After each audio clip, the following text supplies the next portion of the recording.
Je suis Aurélien, 28 ans, et mon père s'est levé devant 500 invités au mariage et m'a publiquement exclu de la famille.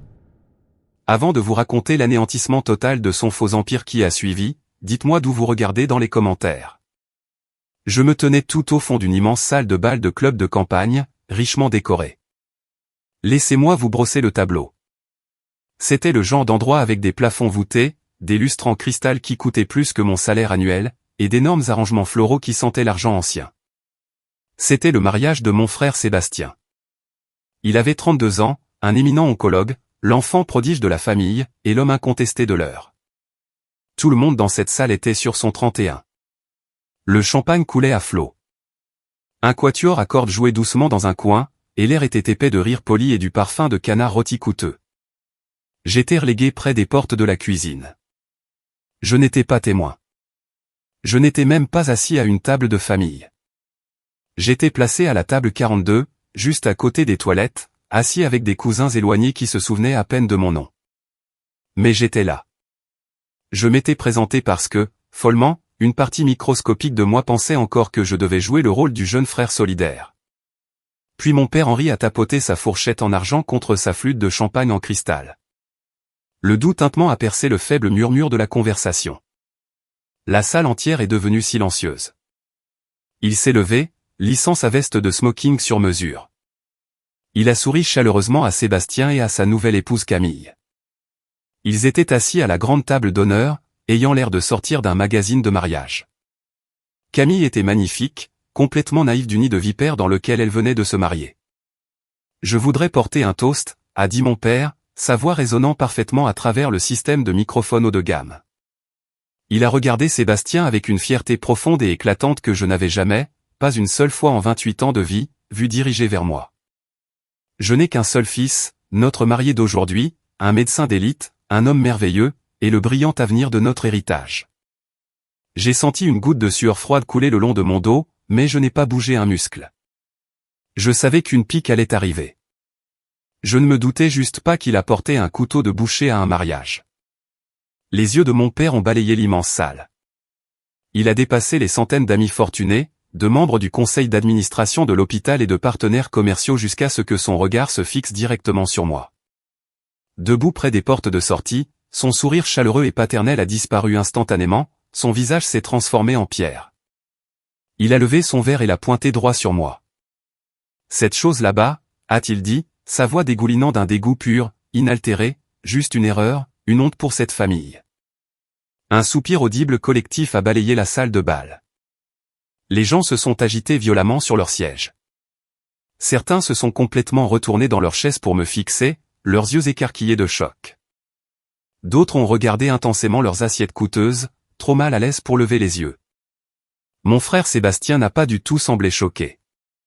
Il est resté assis, faisant tournoyer son champagne, un petit sourire satisfait jouant au coin de ses lèvres. Il adorait ça. Il s'en nourrissait. Puis ma mère, Isabelle, s'est penchée vers le microphone. Elle portait une robe en soie argentée qui scintillait sous les lumières de la scène. Sans rater une seconde, elle a lâché un rire sec et venimeux qui m'a glacé le sang. Nous aurions dû le faire adopter quand nous en avons eu l'occasion. Les murmures ont commencé immédiatement. Ils bourdonnaient dans la pièce comme un essaim d'abeilles en colère. Les gens me jugeaient, m'analysaient, me déchiraient du regard. Pendant 28 ans, j'avais été le souffre-douleur de la famille à huis clos. Maintenant, ils avaient mis l'exécution sur la place publique. Je n'ai pas pleuré. Ma mâchoire s'est serrée, mes dents grinçant, mais je n'ai pas laissé mon visage craquer. Je savais que si je montrais la moindre once de douleur, si une seule larme tombait, ils gagneraient. Au lieu de cela, j'ai regardé droit dans les yeux de mon père, à travers cette immense salle. J'ai souri, un sourire froid, vide, terrifiant. Puis, je me suis retourné, j'ai poussé les lourdes portes en chêne, et je suis sorti dans la nuit. L'air glacial de la nuit m'a frappé comme un coup de poing dans la poitrine. J'ai traversé l'immense parking asphalté, vivement éclairé. Mes chaussures de ville bon marché résonnaient dans la nuit silencieuse, le son faible et étouffé d'un groupe de jazz commençant à jouer à l'intérieur de la salle de bal s'échappait à travers les murs, me narguant. La fête continuait. Ils avaient excisé la tumeur, et maintenant ils dansaient. J'ai atteint ma berline de 10 ans, toute cabossée. Elle avait l'air d'une blague garée à côté des rangées de Porsche, Ferrari et lourds SUV de luxe. Je l'ai déverrouillé, me suis glissé sur le siège conducteur froid, et j'ai claqué la porte. J'ai serré le volant si fort que mes phalanges sont devenues complètement blanches. Ma poitrine se soulevait et s'abaissait. Je suis resté là dans le noir pendant longtemps, écoutant juste le son de ma propre respiration haletante. Je n'ai pas mis la clé dans le contact tout de suite. J'ai juste laissé le poids absolu de l'humiliation m'envahir, sentant la brûlure qu'elle pompait dans mes veines. Ils pensaient m'avoir finalement brisé. Ils pensaient que sortir de cette pièce signifiait que je m'enfuyais pour me cacher dans la honte pour le reste de ma vie. Ils avaient si incroyablement tort. J'ai tendu la main vers le siège passager, ouvert le petit compartiment grinçant de mon tableau de bord, et j'ai fouillé loin derrière. Mes doigts ont effleuré une petite clé USB noire. Je l'ai sortie. Elle reposait dans la paume de ma main, légère mais plus lourde que tout ce que j'avais jamais porté. Ce petit morceau de plastique contenait toute la vérité pourrie sur ma famille. J'avais passé des années à fouiller discrètement, à observer, à transférer des fichiers, et à collecter des reçus. J'attendais le bon moment. Je ne me doutais juste pas que mon père allait construire la scène, me tendre le microphone, et pointer le projecteur directement sur lui-même. Ce n'était pas la fin de mon histoire. C'était le coup de pistolet du départ. J'ai mis les clés dans le contact, le vieux moteur a démarré en crachotant, et je me suis éloigné du club de campagne, laissant le bruit, les faux sourires et les lumières clignotantes dans mon rétroviseur. À environ 10 mètres sur l'autoroute sombre, l'adrénaline a finalement commencé à s'estomper, remplacée par une douleur creuse et nauséabonde dans mon estomac. J'ai garé ma voiture sur le bas-côté de gravier rugueux. D'énormes semi-remorques rugissaient en passant, secouant violemment ma petite voiture toutes les quelques minutes. Les phares fendaient l'obscurité, n'illuminant rien d'autre que la route vide devant. J'ai laissé le moteur tourner pour le chauffage, j'ai fouillé dans ma boîte à gants et j'ai sorti une petite enveloppe usée et jaunie. À l'intérieur se trouvaient 3 photographies. Je les ai gardées non par amour, non par un attachement désespéré aux souvenirs de famille, mais comme preuve. Preuve que je n'étais pas fou. Preuve que les abus étaient réels. J'ai allumé la faible lumière du plafonnier au-dessus de ma tête et j'ai regardé la première photo. C'était moi, à 13 ans. J'étais debout sur une scène poussiéreuse et éraflée dans l'auditorium de mon collège, serrant un microphone filaire. Je portais une chemise boutonnée bleu bon marché, légèrement trop grande, que j'avais repassée moi-même ce matin-là, me brûlant le poignet au passage. Je chantais au spectacle annuel des talents de l'école. Sur la photo, je souriais, atteignant une note aiguë. Mais si vous regardiez attentivement mes yeux, ils étaient fixés sur les chaises pliantes vides au 3e rang. J'avais attendu toute la nuit qu'ils se montrent. J'avais donné le dépliant à ma mère un mois à l'avance. J'avais rappelé à mon père ce matin-là. Chaque fois que les lourdes portes de l'auditorium s'ouvraient en grinçant à l'arrière. Mon cœur sautait dans ma gorge. Je n'arrêtais pas de penser, les voilà. Ils sont juste en retard. Ils se soucient de moi. Mais ils ne sont jamais venus. J'ai découvert plus tard qu'ils avaient choisi d'assister à la fête de promotion académique de Sébastien au lycée. Ils n'ont pas seulement manqué mon spectacle. Ils avaient en fait vidé le petit fonds universitaire que mes grands-parents avaient mis de côté pour moi, juste pour payer le traiteur outrageusement cher de la fête de Sébastien. Quand le spectacle de talent s'est terminé, l'auditorium s'est vidé rapidement. Les enfants couraient dans les allées, serrant leurs parents dans leurs bras, tenant des trophées de participation en plastique bon marché, prenant des photos avec flash. Je suis resté seul derrière le lourd rideau de velours pendant 45 minutes. Finalement, le concierge de l'école, un homme plus âgé nommé Earl avec un visage gentil, s'est approché, tenant un balai-brosse. Il m'a regardé, a regardé les sièges vides, et a demandé doucement si j'avais besoin qu'il appelle quelqu'un pour me ramener. J'ai menti. Je lui ai dit que mon père m'attendait devant. J'ai marché 3 kilomètres jusqu'à la maison dans l'obscurité glaciale cette nuit-là. Quand je me suis finalement traîné jusqu'à l'allée, la maison était complètement sombre. Ils étaient toujours dehors dans un restaurant chic, célébrant le génie de Sébastien. Je suis entré, je suis allé directement dans la salle de bain du rez-de-chaussée, j'ai verrouillé la porte, je me suis assis sur le carrelage froid glacial et j'ai pleuré si fort que j'ai vomi dans les toilettes. Je me souviens m'être levé, agrippant les bords de l'évier, me regardant dans le miroir avec mon visage rouge, gonflé et pathétique, et me disant, si j'avais été juste un peu plus intelligent, un peu meilleur, si je ne causais pas autant de problèmes, il serait venu. Il m'a fallu 15 ans de thérapie et une introspection douloureuse pour réaliser que l'on ne peut jamais être assez bon pour des gens qui sont fondamentalement déterminés à vous considérer comme un fardeau. J'ai glissé la première photo sous la pile et j'ai fixé la deuxième. C'était une photo Polaroid de moi et de mon grand-père Jacques. C'était le père de mon père, mais il n'aurait pas pu être plus différent. Jacques était un mécanicien ouvrier dur et rugueux qui avait construit toute sa vie avec ses deux mains calleuses. Sur la photo, nous étions assis sur son porche arrière en bois, buvant de la limonade. Ma petite main pâle était complètement perdue dans sa grande main tachée de graisse. Grand-père Jacques était la seule personne de toute cette lignée qui m'ait jamais regardé et ait réellement vu un être humain. Il voyait à travers les costumes Armani sur mesure de mon père et le faux sourire de club de campagne répété de ma mère. Il savait que l'immense maison de banlieue dans laquelle je vivais n'était pas un foyer. C'était une cocotte minute d'abus émotionnels et de négligence. Il est mort d'un cancer du poumon quand j'avais 19 ans. Je me souviens encore vivement de l'odeur de la terre humide et de la pluie à ses funérailles. Mes parents ont à peine versé une seule larme. Ils se tenaient près du cercueil, serrant des mains, distribuant des cartes de visite, traitant ses funérailles comme un événement de réseautage d'entreprise. Sébastien a passé tout le service à envoyer des SMS à une fille avec qui il essayait de coucher. Mais une semaine avant de mourir, grand-père Jacques m'a appelé seul dans sa chambre d'hôpital stérile et bipante. Sa respiration était terriblement superficielle, sa peau pâle et fine comme du papier, mais ses yeux étaient vifs et entièrement concentrés. « Aurélien » m'a-t-il dit, serrant mon poignet avec une force surprenante pour un homme mourant. Il m'a tiré près de lui pour que je puisse entendre sa voix rauque. « Ne m'en dis pas l'amour auprès des gens vides. Tu m'entends? Ton père est un costume creux. Ta mère est un fantôme portant des bijoux. Ils te saigneront à blanc pour nourrir ton frère. Tu es plus fort que tous réunis. Ne les laisse pas te briser l'épine dorsale. » Il ne m'a pas seulement laissé des mots. Il savait exactement de quoi mes parents étaient capables. Sans le dire à mon père, ma mère, ou son propre avocat, il a laissé un petit compte bancaire secret strictement à mon nom, ouvert par l'intermédiaire d'un ami à lui dans une coopérative de crédit locale. Ce n'était pas une fortune massive, mais c'était exactement suffisant pour me sortir de cette maison toxique, louer un terrible studio et me permettre de suivre des études en génie logiciel dans un collège communautaire. Si mon père avait su pour cet argent, il m'aurait traîné en justice, se serait battu pour la garde des fonds et aurait trouvé une faille juridique pour voler chaque centime afin d'acheter une nouvelle voiture à Sébastien. Grand-père Jacques m'a sauvé la vie depuis sa tombe. En regardant son visage buriné sur la photo, j'ai touché le papier glacé et j'ai murmuré un merci silencieux dans la voiture vide.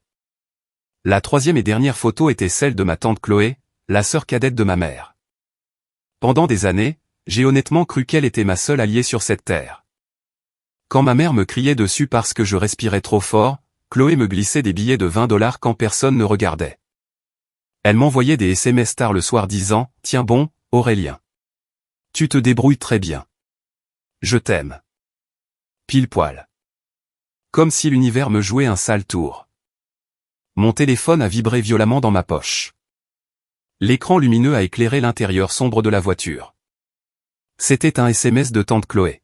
« Aurélien, mon chéri, je suis tellement désolé pour ce que ton père a dit ce soir au mariage. C'était complètement inacceptable. Ça va? Où vas-tu? Dis-moi où tu es, s'il te plaît. » J'ai fixé l'écran lumineux, mon sang se glaçant complètement. Il y a un an, j'aurais désespérément tapé une réponse. Je me serais garé, je l'aurais appelé, et je lui aurais déversé mon cœur brisé, pleurant à quel point ça faisait mal. Mais je connaissais la vérité maintenant. Il y a 10 mois, je réparais le MacBook de ma mère. Elle s'était plainte qu'il était lent et avait exigé que je le répare gratuitement. Elle avait laissé son application e-message ouverte sur le bureau. Je n'essayais pas de fouiner, mais mon nom a attiré mon regard. J'ai fait défiler vers le haut. J'ai vu un fil de discussion de plusieurs années entre elle et tante Chloé. Chaque fois que je me confiais à Chloé, chaque fois que je lui racontais mes difficultés, ma dépression, mes projets de déménagement, ou combien d'argent je gagnais à mon nouveau travail, Chloé en faisait une capture d'écran et l'envoyait directement à ma mère. En échange, j'ai trouvé des reçus de virements bancaires. Ma mère payait à Chloé un salaire mensuel, essentiellement un pot de vin, pour qu'elle garde le silence sur des affaires financières familiales louches. Et Chloé me jetait sous le bus pour que l'argent continue d'affluer. Chloé échangeait littéralement ma douleur psychologique pour payer ses factures de carte de crédit. Je n'ai pas tapé de réponse. Je ne l'ai pas maudite.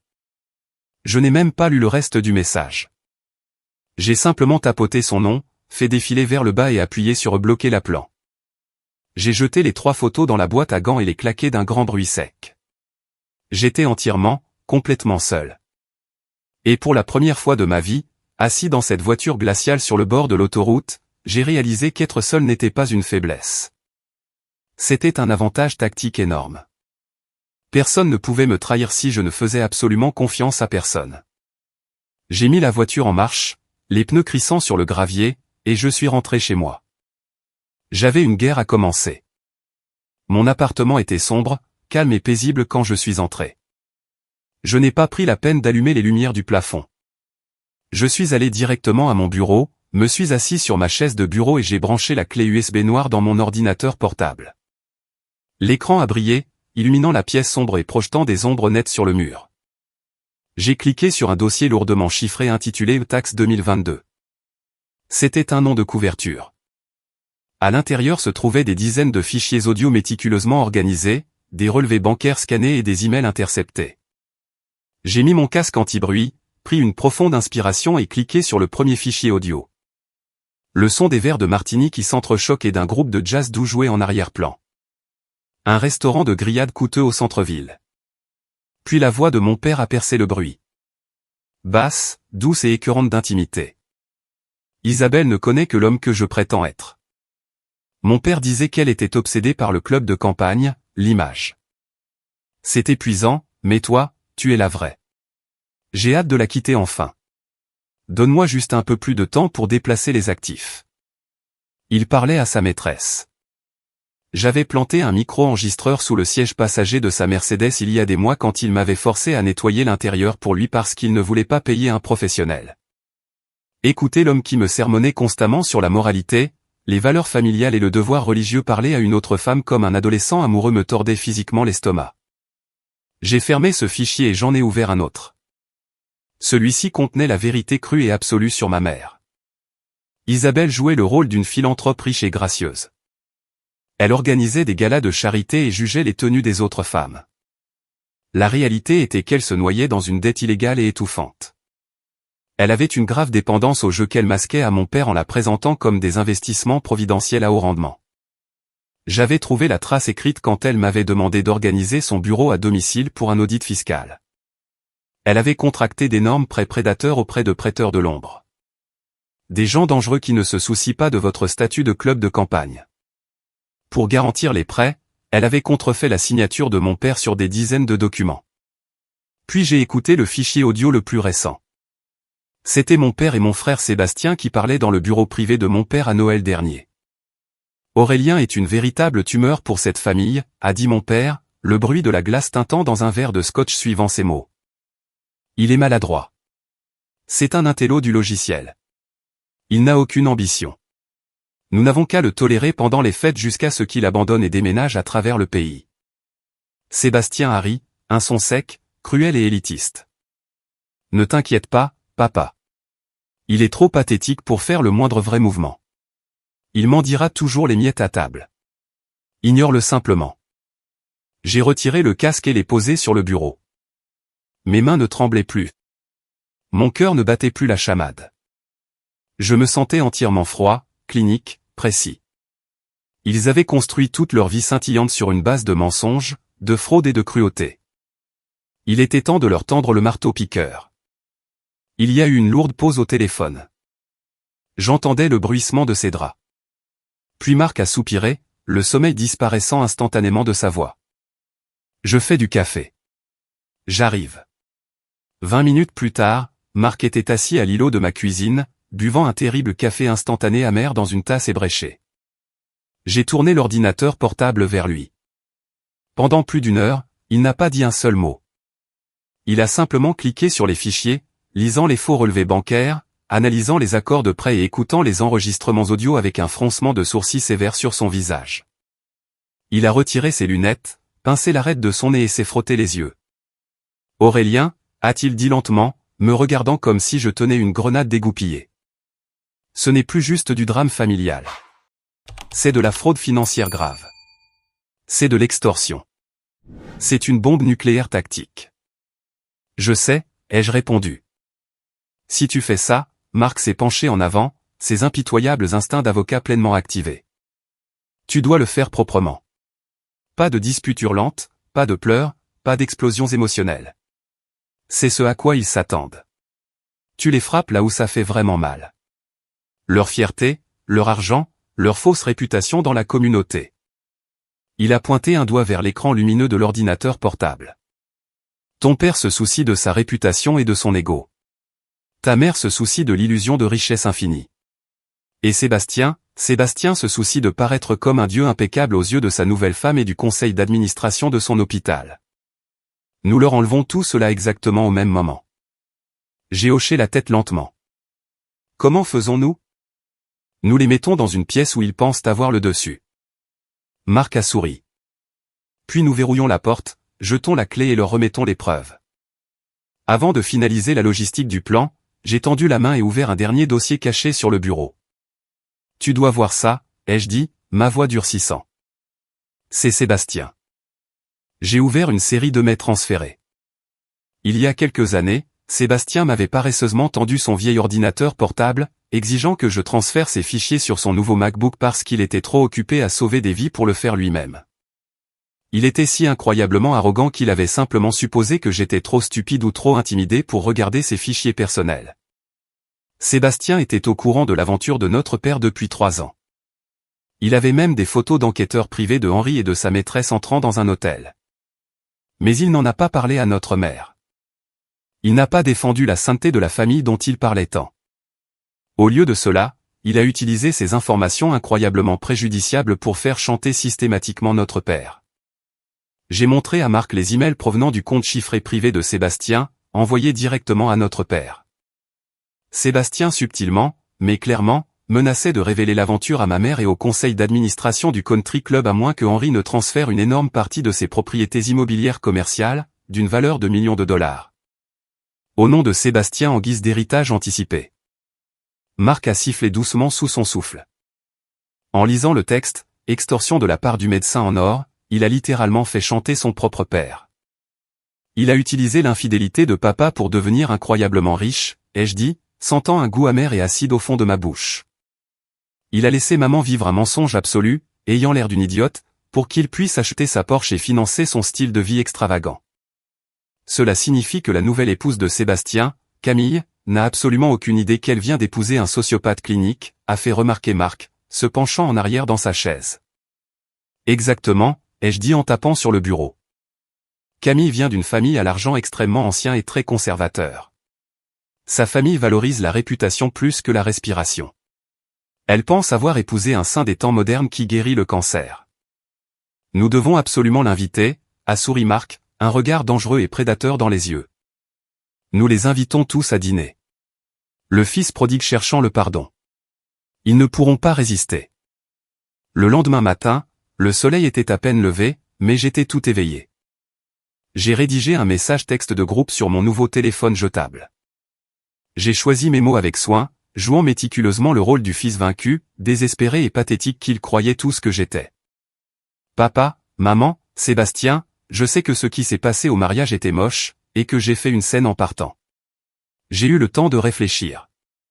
Je ne veux pas perdre complètement ma famille. S'il vous plaît, venez dîner à mon appartement ce jeudi. Je veux tous vous présenter mes excuses formelles et arranger les choses. Camille, tu es plus que bienvenue, toi aussi. Il a fallu exactement 3 heures d'agonie pour que mon père réponde. Son message était court et sec. Nous serons là à 19 heures précises. Ne nous faites pas perdre notre temps, Aurélien. Il venait. Il voulait me voir ramper physiquement. Il voulait la satisfaction profonde et arrogante de me voir mendier une microscopique miette de leur approbation. Le jeudi est arrivé rapidement. J'ai pris mon jour de congé et j'ai passé tout l'après-midi à transformer mon petit appartement modeste. J'ai tout nettoyé jusqu'à ce que ça brille. J'ai dressé ma table de salle à manger bon marché avec les plus belles assiettes que je possédais.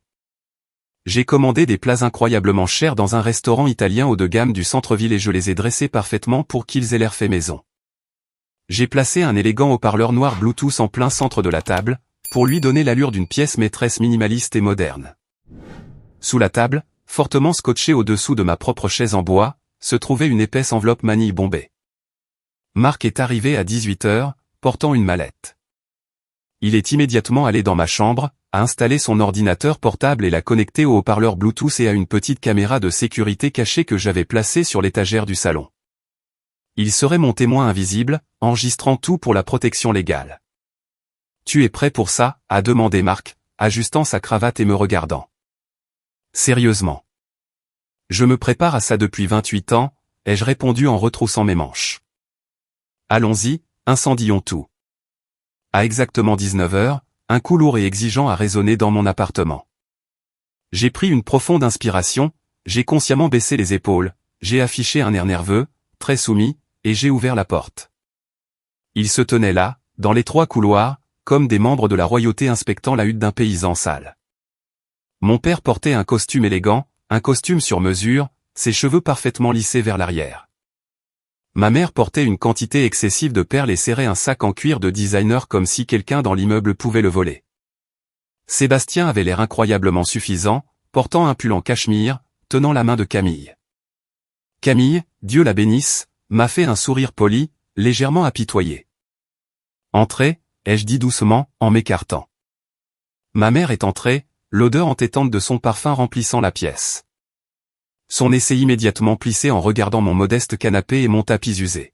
« Eh bien, c'est pittoresque. Ça sent fortement l'ail bon marché. »« Bonjour, Aurélien », a dit Sébastien d'une voix forte, entrant et me tapant lourdement et avec condescendance sur l'épaule. Il faut un grand homme pour enfin admettre qu'il a touché le fond. Nous sommes ici pour écouter. Nous nous sommes dirigés vers la petite table à manger. J'ai versé le vin rouge coûteux que j'avais acheté.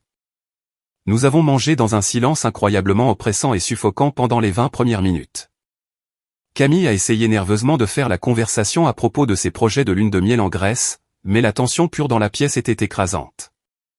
Mon père était assis rigidement, les bras croisés, agressivement, refusant de toucher à sa nourriture. Finalement, il a claqué son verre de vin sur la table, le liquide foncé éclaboussant le bord. « Ça suffit », a-t-il aboyé, sa voix résonnant dans le petit espace. Nous n'avons pas traversé la ville pour manger ces ordures. Tu as dit que tu voulais t'excuser, alors fais-le. Tu as exactement 5 minutes pour expliquer pourquoi nous ne devrions pas oublier que tu existes complètement. J'ai lentement posé ma fourchette en argent sur mon assiette. J'ai essuyé ma bouche délibérément avec une serviette en tissu. J'ai regardé directement mon père, puis ma mère, puis mon frère. Le regard nerveux, soumis, pathétique sur mon visage a complètement disparu. Je me suis calé lourdement dans ma chaise, les fixant. Je ne vais pas m'excuser, papa. Le visage de mon père est instantanément devenu d'une teinte violette vive et alarmante. La veine sur son front battait sauvagement. Sa mâchoire s'est serrée si fort que j'ai cru que ses facettes dentaires coûteuses allaient se fissurer. « Excusez-moi », a-t-il grogné, se penchant sur la table. « Tu nous traînes dans cette misérable décharge pour nous faire perdre notre temps. Je vous ai amené ici pour la vérité absolue, ai-je dit d'une voix égale, complètement dépourvue d'émotion. J'ai gardé mes mains jointes sur la table, tapotant mon téléphone avec mon pouce pour envoyer le signal préarrangé à Marc dans la chambre.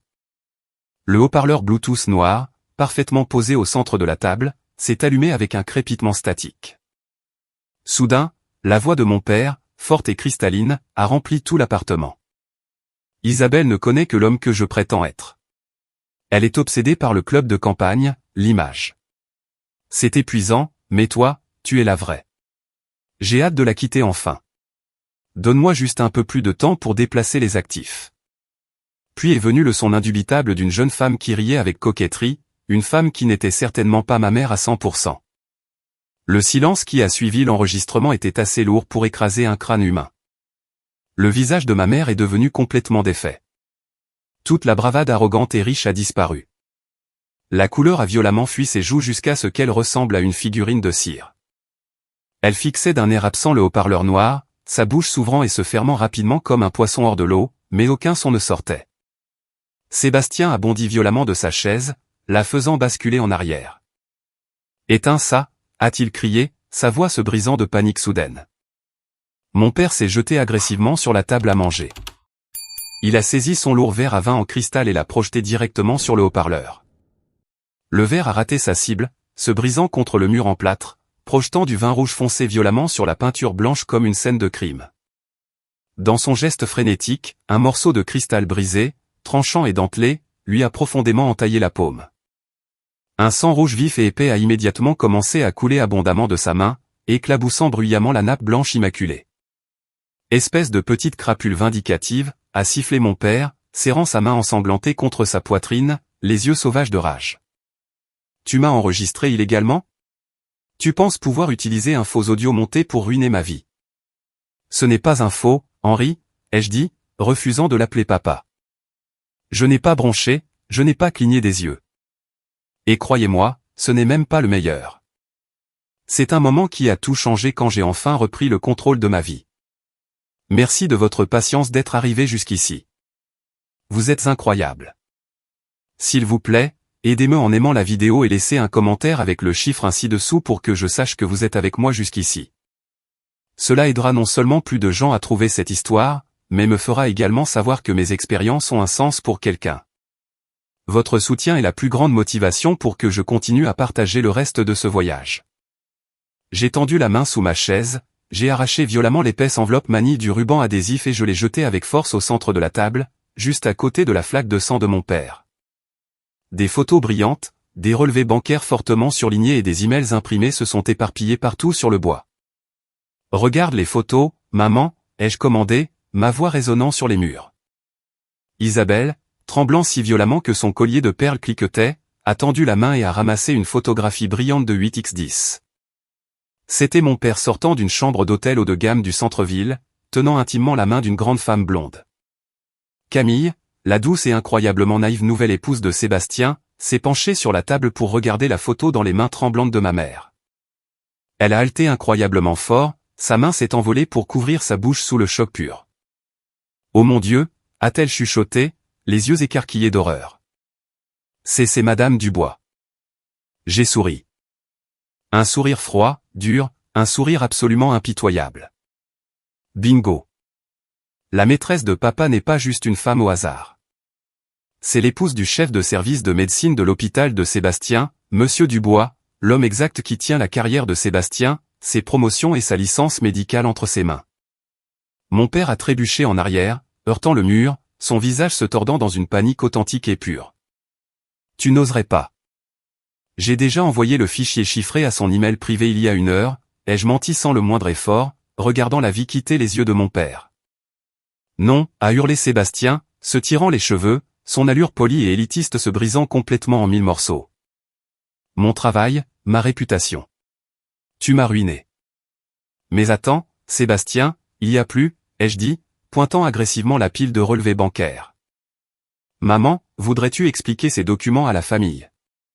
Les énormes prêts illégaux que tu as contractés auprès de prêteurs de l'ombre pour payer tes dettes de jeu écrasantes? Tu as falsifié la signature de papa sur tous pour obtenir l'argent. Mon père a violemment tourné la tête vers ma mère, ignorant complètement sa main qui saignait. De quoi diable parle-t-il, Isabelle? C'était juste une erreur. Elle a sangloté, le mascara noir coulant abondamment sur son visage, ruinant son maquillage parfait. J'allais tout regagner aux tables. Je le jure. J'ai regardé directement Sébastien et Camille. Camille, tu sais que cette magnifique nouvelle demeure de plusieurs millions de dollars que Sébastien t'a dit que ses parents vous avaient acheté comme cadeau de mariage? Vérifie la 2e page de cet accord de prêt. Camille a saisi le lourd document juridique d'une main tremblante. Ses yeux ont parcouru frénétiquement le jargon juridique dense jusqu'à ce qu'elle trouve la section surlignée. C'est listé comme garantie, a-t-elle dit, sa voix creuse et morte. La maison est gagée sur les prêts illégaux d'Isabelle. Si elle fait défaut, la banque prend la maison. Nous ne possédons rien. Sébastien est tombé à genoux. Il est littéralement tombé à genoux sur mon pauvre plancher stratifié. L'enfant prodige, le médecin oncologue d'élite, l'homme qui avait tout, agenouillé devant le frère qu'il avait qualifié de tumeur inutile quelques jours auparavant. Aurélien, s'il te plaît, a imploré Sébastien, de vraies larmes coulant sur son visage, sa voix aiguë et pathétique. S'il te plaît, ne dis rien d'autre. Nous pouvons arranger ça. Je te donnerai de l'argent. Tout ce que tu veux. Arrête juste. Je l'ai regardé. Ne ressentant absolument rien d'autre que du dégoût froid. Je ne veux pas de ton argent sale, Sébastien. Tu as fait chanter papa pour ses biens immobiliers commerciaux afin de garder son aventure secrète. As-tu dit à ta nouvelle femme ça? Que ton énorme héritage n'est en fait que de l'argent d'extorsion? Camille a poussé un sanglot guttural et horrible qui a déchiré la pièce. Elle a regardé Sébastien, agenouillé sur le sol comme s'il était un monstre terrifiant et méconnaissable. Tu me rends absolument malade, a chuchoté Camille, reculant physiquement de Sébastien jusqu'à ce qu'elle heurte la porte d'entrée. Camille, chérie, attends. Je peux expliquer, a plaidé Sébastien, tendant les mains vers elle depuis le sol. Elle lui a violemment frappé la main. Avec des doigts tremblants, elle a arraché l'énorme bague en diamant de son doigt et l'a jetée aussi fort qu'elle le pouvait. Elle a frappé Sébastien en pleine poitrine et a rebondi sur le sol, roulant sous le canapé. « J'appelle mon avocat tout de suite », a-t-elle crié. « Nous divorçons. Ne me contacte pas. » Camille s'est retournée, a arraché la porte et a couru dans le couloir, le lourd bois se refermant derrière elle avec un bruit assourdissant. Camille partie, toute l'illusion de la famille parfaite s'est complètement évaporée. Mes parents se sont retournés l'un contre l'autre comme des loups affamés, enragés, piégés dans une cage. Espèce de stupide imbécile. Mon père a crié à ma mère, tenant sa main ensanglantée, son visage à quelques centimètres du sien. Tu nous as ruinés pour le blackjack. Tu as falsifié ma signature. Tu vas en prison. Tu as couché avec la femme de Dubois. Ma mère a hurlé en retour, saisissant une assiette à salade et la jetant directement à sa tête. Elle a manqué sa cible, se brisant contre le comptoir de la cuisine. Tu as ruiné notre statut. Tu nous as tout fait perdre. Sortez, ai-je dit. Ma voix n'était pas forte. Ce n'était pas un cri, mais elle était assez ferme pour traverser leur dispute chaotique et hurlante. Ils se sont figés et m'ont regardé, respirant lourdement. Marc est sorti de la chambre, tenant son téléphone, la lumière rouge d'enregistrement clignotant. Vous l'avez entendu. L'intrusion est un crime, et comme je suis son avocat par intérim, je vous conseille fortement de quitter les lieux immédiatement avant que j'appelle la police pour dommages matériels et agressions. Mon père m'a dévisagé. C'était une haine pure, non filtrée, dans ses yeux. Mais sous cette haine, pour la toute première fois de ma vie, j'ai vu autre chose. J'ai vu une peur paralysante et authentique. Il s'est retourné sans un mot et a claqué la porte. Ma mère a trébuché maladroitement après lui, pleurant hystériquement, serrant son sac coûteux comme un bouclier. Sébastien s'est lentement relevé de ses genoux. Il ne m'a pas regardé. Il n'a pas dit un mot. Il est juste sorti par la porte, l'air complètement mort à l'intérieur. L'appartement était une zone de désastre absolu. Il y avait du verre brisé partout. Du vin rouge foncé s'était répandu sur les murs et des gouttes du sang de mon père séchaient sur la nappe blanche. Mais le silence qui a finalement envahi la pièce était le son le plus beau et le plus réconfortant que j'ai jamais entendu de toute ma vie. Marc s'est dirigé vers la cuisine, a pris 2 bières froides dans le réfrigérateur, a débouché les capsules et m'en a tendu une.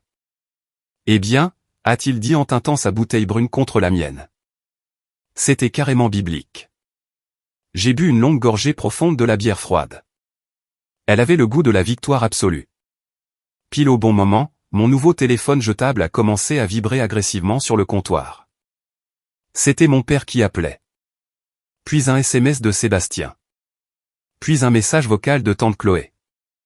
J'ai pris le téléphone, suis calmement allé dans le menu des paramètres et j'ai désactivé le numéro entièrement. J'avais acheté un nouveau téléphone et une toute nouvelle carte SIM plus tôt ce matin-là. Il ne pourrait plus jamais me joindre. J'ai traversé et ouvert la porte coulissante en verre de mon petit balcon. L'air frais et vif de la nuit a frappé mon visage. J'ai regardé par-dessus la balustrade les lumières scintillantes de la ville s'étendant au loin. Pendant 28 longues années, j'avais porté un énorme rocher suffocant sur ma poitrine. J'avais laissé leurs mots cruels définir mon existence. J'avais laissé leurs abus émotionnels constants me convaincre que j'étais fondamentalement sans valeur et indigne d'amour. Mais debout là, sur ce balcon, écoutant le bourdonnement lointain du trafic, j'ai réalisé que le rocher avait complètement disparu. Mes poumons se sont dilatés complètement pour la première fois de ma mémoire.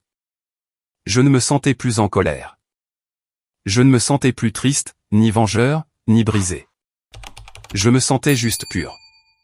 Ça va dehors, mon vieux, a appelé Marc depuis la cuisine, utilisant un balai pour ramasser les morceaux de verre du verre à vin brisé. Oui, ai-je dit, appuyé contre la balustrade et souriant d'un vrai sourire sincère au ciel nocturne. Je vais enfin bien. Pour la première fois, je vais parfaitement bien. Le matin après ce dîner explosif, le soleil s'est levé comme d'habitude. Mais le monde avait complètement et fondamentalement changé. Je me suis réveillé dans mon appartement calme, j'ai fait du café et je me suis assis sur mon canapé. Je ne ressentais pas l'envie de consulter mon téléphone. Je ne ressentais pas l'anxiété lancinante dans mon estomac qui accompagnait habituellement les pensées de ma famille. Je ressentais juste une quiétude profonde et incroyable. Mais pendant que mon monde était enfin paisible, celui de Sébastien brûlait activement jusqu'à la terre. Voyez-vous, Camille n'a pas seulement quitté mon appartement pour aller pleurer dans une chambre d'hôtel. Camille venait d'une vieille fortune, et les gens de vieille fortune ne plaisantent pas quand ils ont l'impression d'avoir été pris pour des idiots. Elle a filé directement à l'immense propriété de ses parents, a réveillé son père à 2 heures du matin, et lui a tout raconté. À 8 heures du matin le lendemain, son père avait engagé l'avocat spécialisé en divorce le plus impitoyable et le plus cher de l'État. Sébastien est allé travailler ce matin-là à l'hôpital, complètement délirant, pensant qu'il pourrait d'une manière ou d'une autre se tirer d'affaire grâce à son charme. Il pensait que son statut de médecin oncologue d'élite le protégerait. Il pensait qu'il était intouchable. Marc, mon avocat et meilleur ami, avait un ami qui travaillait au service juridique de l'hôpital. Il nous a raconté en détail comment la tour d'or de Sébastien s'était effondrée. Sébastien est entré dans l'aile d'oncologie s'attendant à son traitement VIP habituel, mais les infirmières ne le regardaient pas dans les yeux. Les autres médecins tournaient le dos quand il passait devant la salle de pause. Les murmures se répandaient déjà comme une traînée de poudre. À 9h30, Sébastien a été appelé au bureau du chef de service de médecine, Monsieur Dubois. Quand Sébastien est entré, il n'était pas seul. Le chef des ressources humaines de l'hôpital était là avec 2 gardes de sécurité. Mais le vrai choc était assis dans le fauteuil du coin. C'était l'avocat de Camille. Camille n'avait pas seulement demandé le divorce. Elle avait complètement brûlé la terre. Elle avait pris les copies des emails de chantage. Je lui avais donné les preuves que Sébastien avait extorqué les biens immobiliers commerciaux de notre père pour garder l'affaire secrète et les avait remises directement au conseil d'administration de l'hôpital pour prouver son manque de moralité pendant la procédure de divorce. Mais ça empire pour lui. Vous vous souvenez du bluff que j'ai fait à table quand j'ai dit à mon père que j'avais déjà envoyé la preuve de son aventure à Monsieur Dubois? Je ne l'avais pas vraiment envoyé. Je n'avais pas besoin de le faire car lorsque l'avocat de Camille a contacté Monsieur Dubois ce matin-là pour citer à comparaître les dossiers financiers concernant les biens de Sébastien, l'avocat a laissé tomber la bombe sur la raison pour laquelle la famille implosait. L'avocat a dit à Dubois exactement avec qui mon père couchait. Monsieur Dubois a regardé Sébastien depuis l'autre côté de son immense bureau en acajou. Sébastien transpirait à travers ses coûteuses scrubs sur mesure. Dr Evans, a dit Monsieur Dubois, sa voix complètement dénuée d'émotion. Nous avons construit cet hôpital sur une fondation de confiance absolue et d'intégrité éthique. Je viens d'être informé que vous avez activement fait chanter votre propre père pour un héritage de plusieurs millions de dollars. Utilisant son aventure avec ma femme comme levier, Sébastien a essayé de le nier. Il a bégayé. Il a paniqué. Il a levé les mains et m'a blâmé. Il leur a dit que son frère était un menteur mentalement instable qui avait falsifié les emails. Mais l'avocat de Camille a calmement glissé un épais dossier sur le bureau. Il contenait l'empreinte numérique vérifiée des emails. C'était une preuve irréfutable. Votre prochaine promotion au poste de chef d'oncologie est révoquée de façon permanente, lui a dit Monsieur Dubois froidement. De plus, votre licence médicale est signalée pour un examen éthique immédiat par le Conseil médical de l'État en attendant une enquête complète sur votre extorsion financière. Videz votre casier. La sécurité vous escortera hors des lieux. Juste comme ça, l'enfant prodige a été jeté à la rue. Il a été escorté à travers le hall principal, portant une boîte en carton de ses affaires, tandis que des dizaines de ses anciens collègues et membres du personnel le regardaient en un silence absolu. Il a perdu son salaire à 6 chiffres. Il a perdu sa réputation prestigieuse. Et il a perdu la seule chose qu'il valorisait plus que l'oxygène, l'admiration non méritée de tout le monde autour de lui. Pendant que Sébastien était dépouillé de son statut royal médical, mes parents faisaient face à une apocalypse d'un tout autre genre. Ma mère, Isabelle, avait toujours été une femme qui se souciait exclusivement de la survie et du statut social. Pendant 28 ans, j'avais pensé qu'elle était profondément dévouée à mon père, suivant aveuglément son chemin juste pour maintenir l'illusion d'un mariage traditionnel parfait. J'avais tort. Elle n'était pas dévouée. Elle était juste incroyablement calculatrice. Au moment où elle a réalisé que l'aventure de mon père avec Madame Dubois allait devenir publique et complètement détruire leur position sociale au country club, elle a actionné un interrupteur. Le lendemain matin, avant même que mon père n'ait eu le temps d'engager une équipe de gestion de crise, ma mère a demandé le divorce. Ce fut la trahison ultime aux yeux de mon père. Il avait supposé qu'elle se tiendrait tranquillement à ses côtés, jouant le rôle de l'épouse loyale et épouse indulgente, et l'aiderait à traverser la tempête. Au lieu de cela, elle l'a jeté directement sous le bus pour se sauver. Elle a engagé un avocat agressif et a divulgué agressivement les détails de l'infidélité de mon père aux épouses des membres du conseil d'administration du country club. Elle a joué la carte de la victime ultime. Elle a dit à tout le monde qu'elle était une épouse profondément abusée, épouse négligée qui avait été complètement prise au dépourvu par le comportement monstrueux de son mari. Elle a complètement et commodément oublié de mentionner ses propres énormes dettes de jeu illégales et les documents de prêt falsifiés. Mais son brillant plan pour s'échapper avec la moitié des biens de mon père a complètement échoué. Pendant la phase agressive de découverte du divorce, le tribunal a ordonné un audit légal complet de leurs finances. Les prêteurs de l'ombre, les personnes dangereuses auprès desquelles ma mère avait lourdement emprunté, ne se souciaient pas des drames familiaux ou des commérages du country club. Ils voulaient leur argent. Quand ma mère a cessé d'effectuer les énormes paiements d'intérêts mensuels parce que ses comptes avaient été gelés par le tribunal, les prêteurs ont exécuté la clause de garantie sur les documents falsifiés. Ils ont saisi le manoir de plusieurs millions de dollars. J'ai en fait passé devant le quartier quelques semaines plus tard. Je me suis garé un peu plus loin dans la rue et j'ai regardé. Il y avait 2 énormes camions de déménagement garés dans leur allée parfaitement entretenue. La banque avait saisi la propriété. J'ai regardé mon père, vêtu d'un costume froissé et bon marché, transporter des cartons vers une berline de location. Il avait l'air 10 ans plus vieux. Ses cheveux grisonnaient complètement. Ses épaules étaient affaissées et son visage était tiré et creux. Il avait perdu son emploi dans la société d'investissement après que les rumeurs d'extorsion et d'aventure aient gravement endommagé sa crédibilité professionnelle. Ma mère se tenait sur la pelouse impeccable, criant après les déménageurs, serrant son sac à main de designer comme une bouée de sauvetage. Elle a dû déménager dans un petit complexe d'appartements délabrés du mauvais côté de la ville car son crédit était complètement détruit. Les femmes du country club pour qui elle organisait autrefois de somptueux brunchs l'ont complètement ostracisée. Quand elle entrait dans l'épicerie locale, les gens tournaient leurs chariots dans d'autres allées pour l'éviter. Ils avaient passé des décennies à me traiter comme de la saleté pour construire leur empire étincelant et impeccable, et il a fallu moins de 30 jours pour que tout cet empire s'effondre en poussière absolue. Quant à moi, les mois qui ont suivi le dîner ont été une expérience complètement surréaliste. J'avais passé toute ma vie à me préparer à l'impact, attendant constamment la prochaine insulte, la prochaine dispute hurlante, le prochain rappel brutal que j'étais indésirable. Quand cette menace a finalement été levée, j'ai dû complètement réapprendre à respirer. J'ai pris la petite somme d'argent restante du compte secret de grand-père Jacques, du fonds universitaire, je l'ai combiné avec mon salaire économisé de mon emploi d'ingénieur logiciel, et j'ai fait un énorme acte de foi. J'ai quitté mon emploi en entreprise et j'ai créé ma propre société de conseil en logiciel indépendante. Sans le poids massif et étouffant des abus émotionnels constants de ma famille qui me tiraient vers le bas, mon esprit était enfin clair. J'ai mis toute mon énergie, toute ma concentration et toute ma liberté retrouvée dans mon travail. J'ai commencé à proposer des contrats à des entreprises technologiques de taille moyenne, offrant des solutions spécialisées en cybersécurité parce que je n'étais pas constamment épuisé à naviguer dans le champ de mines toxiques de mes parents. J'étais affûté. J'avais faim. J'étais efficace. En 6 mois, j'ai décroché mon premier gros contrat d'entreprise. En 1 an, j'ai dû louer un bureau commercial au centre-ville et embaucher 3 développeurs juniors juste pour suivre la charge de travail. Je gagnais plus d'argent en un seul mois que ce que je gagnais auparavant en une année entière. Mais l'argent n'était pas le meilleur. Le meilleur, c'était la paix absolue, indéniable. J'ai acheté une magnifique maison modeste de 3 chambres dans un quartier calme et fortement boisé juste à l'extérieur de la ville. Elle n'avait pas de lustre en cristal ou d'immenses allées fermées comme le manoir saisi de mes parents.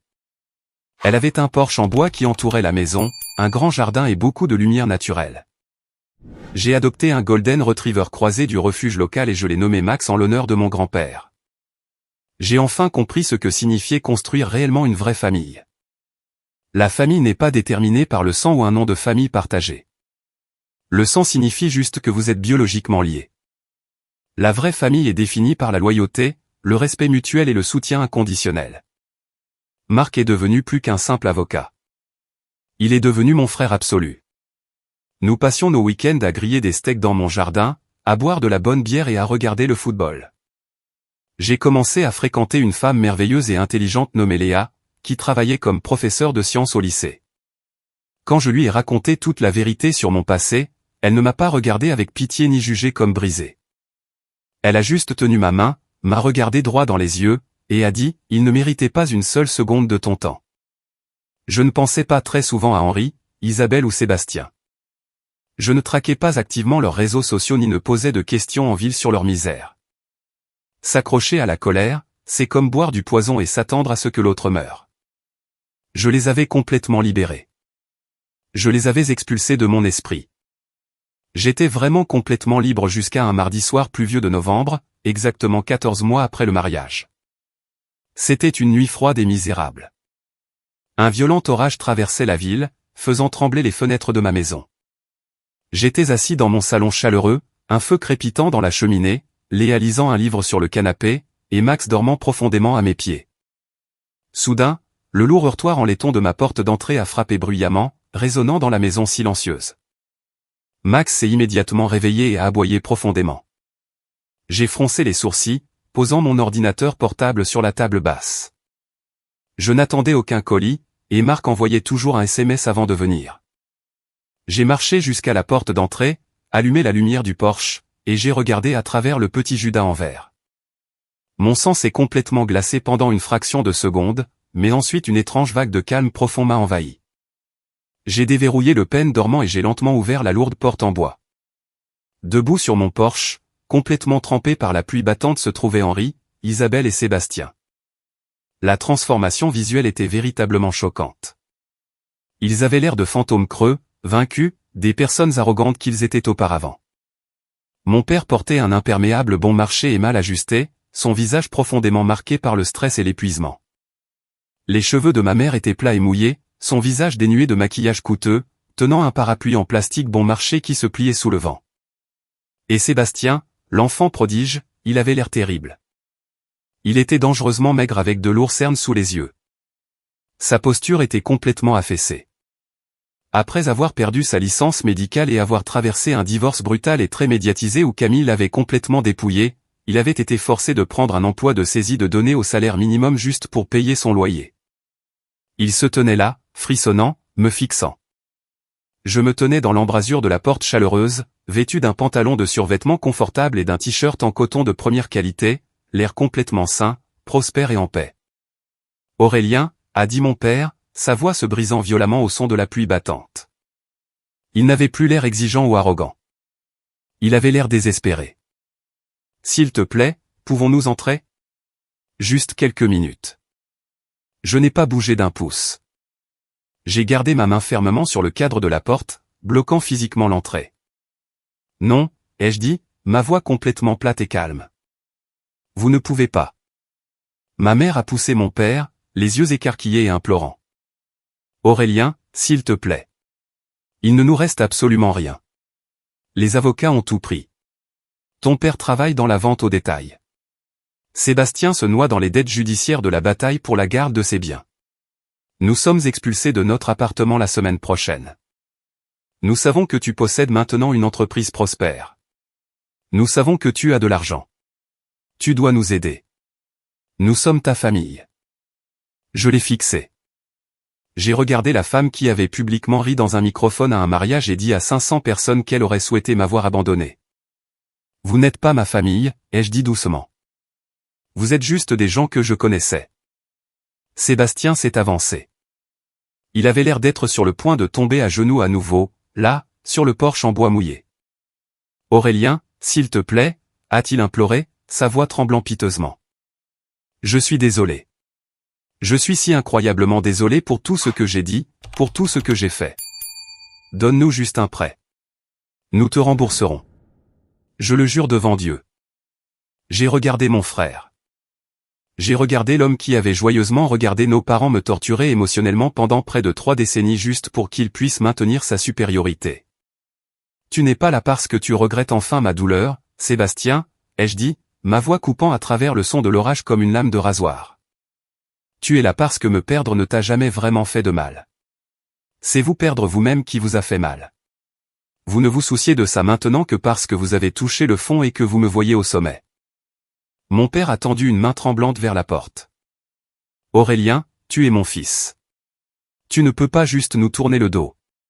C'est cruel. » J'ai laissé échapper un rire court, complètement sans humour. J'ai regardé tous les trois, debout sous la pluie froide, complètement brisés par leurs propres choix horribles. « Cruel ?» ai-je demandé doucement. « Vous m'avez traité d'erreur devant 500 personnes.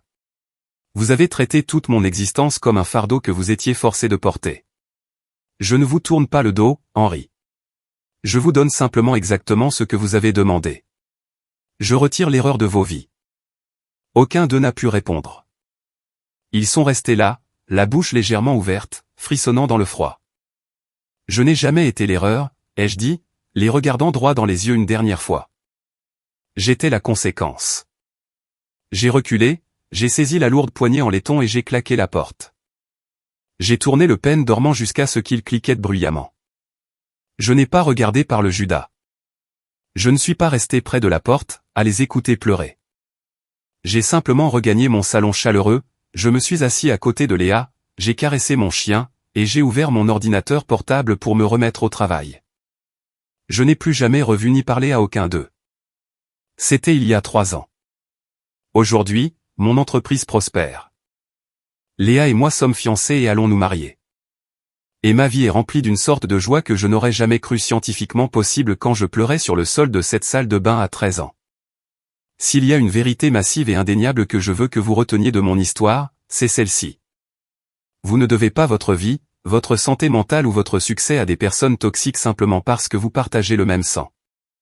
Pendant des années, j'ai permis aux attentes ridicules de la société en matière de loyauté familiale de me maintenir enchaîné à des personnes qui détruisaient activement ma santé mentale. Je pensais que si j'essayais juste plus fort, si j'avais juste un peu plus de succès, un peu plus d'agrément, ils se réveilleraient comme par magie un jour et m'aimeraient. Mais les abuseurs ne changent pas juste parce que vous les aimez plus fort. Ils ne s'arrêtent que lorsque le coup de leur cruauté devient entièrement insupportable pour eux. La plus grande vengeance que vous puissiez jamais atteindre n'est pas de détruire vos ennemis. C'est de guérir si complètement que leur comportement toxique n'a plus aucun pouvoir sur vos émotions. C'est de construire une vie si incroyablement belle, réussie et paisible que leur obscurité ne peut pas survivre sous votre lumière. Vous avez le droit absolu de fixer des limites infranchissables. Vous avez le droit de partir. Vous avez le droit de choisir votre propre famille. Votre valeur n'est pas déterminée par les personnes brisées qui n'ont pas su vous apprécier. Vous n'êtes pas une erreur. Vous êtes l'architecte de votre propre avenir incroyable. Merci beaucoup d'avoir écouté mon histoire et de m'avoir accompagné dans ce voyage. Avant de partir, je veux avoir de vos nouvelles. Quelle a été votre leçon préférée de cette histoire? Avez-vous déjà dû vous éloigner d'une situation toxique pour protéger votre propre paix? Partagez vos pensées dans les commentaires ci-dessous ou simplement laissez le mot bien pour que je sache que vous êtes allé jusqu'au bout et que cette histoire a résonné en vous. N'oubliez pas d'aimer cette vidéo et de vous abonner si vous voulez entendre plus d'histoires sur la reprise de contrôle de votre vie. Restez fort, protégez votre paix, et je vous verrai dans la prochaine.